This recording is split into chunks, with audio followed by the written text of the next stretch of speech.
I'm always really drawn to the oldest ones. I just like to see how things were written in the time. So as an archivist, it's really meaningful for me to preserve the history of this region. What we have here is unique. Nobody else has it.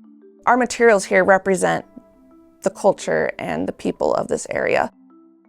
My name is Trista Razor-Stursa, and I am the University Archivist here at MSUM.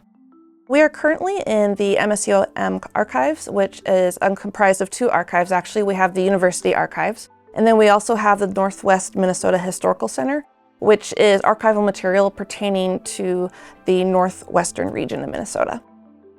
So as an archivist, my responsibility is for the archives here, acquisitions, getting in new historical materials, providing access to these materials to researchers who come in, such as students, local community members, genealogists, scholars. New materials that come in need to be organized, and we also do outreach to let people know that we're in archives here and we'd like people to come in to look at materials and use them in their research.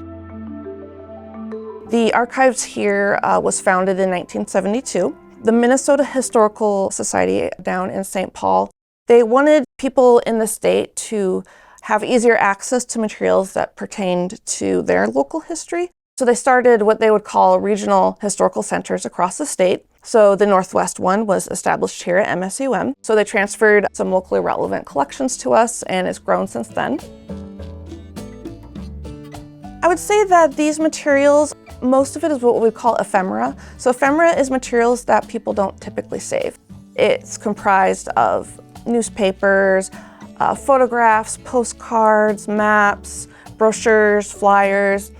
Everything in this collection was most likely donated by an individual. They find out we're here, they know about us, and brought it over. So it's usually just a bunch of individuals collecting historic things and wanting to make sure that these items get preserved and that people in the future down the road can see them.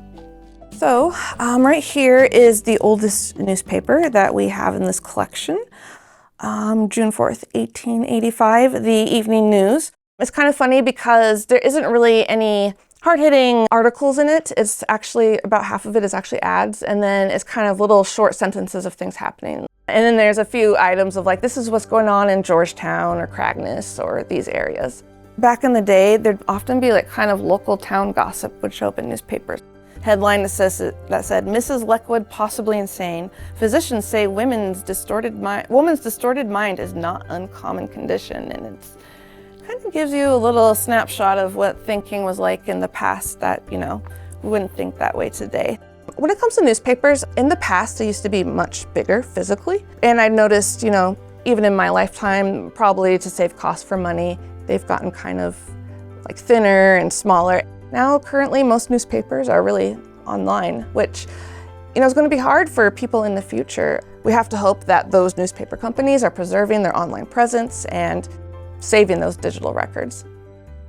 Technology has really been great for archives because we've been able to digitize a lot of materials and make them available online so that people around the world can see these materials. It's really exciting to know that someone on the other side of the globe could be reading a student newspaper from MSUM. So a really fun thing about being an archivist is seeing the new materials that come in. There are times when we get something and it's just like, wow, this is so cool. So for example, during World War II, there was Air Corps training done here on campus. So men came in to do training before they went off to war. So we've gotten some donations from family members of those men. Once got a scrapbook put together by a student here in the 1920s. When you see photos of people from the 20s, they're usually fairly formal, but I was going through it and there's these really fun, candid photos of this girl and her friends. They were making silly faces, they were having a pajama party, just really candid, photos you usually don't see. So it was really fun because it made it feel more real, like this is a college student who's having a fun time here on campus while they're also studying. Seeing those really, getting those older materials from students from the past is a lot of fun. The archives is a place where you can go to really see like, okay, here is a photograph of this town. This is what it looked like. Here's a newspaper. This is what happened that day.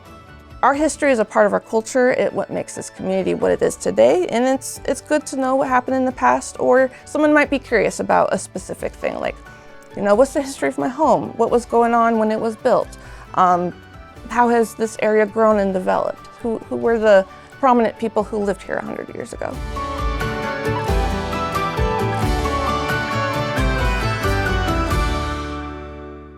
Funded by the Minnesota Arts and Cultural Heritage Fund, with money from the vote of the people of Minnesota on November 4, 2008. And by the members of Prairie Public.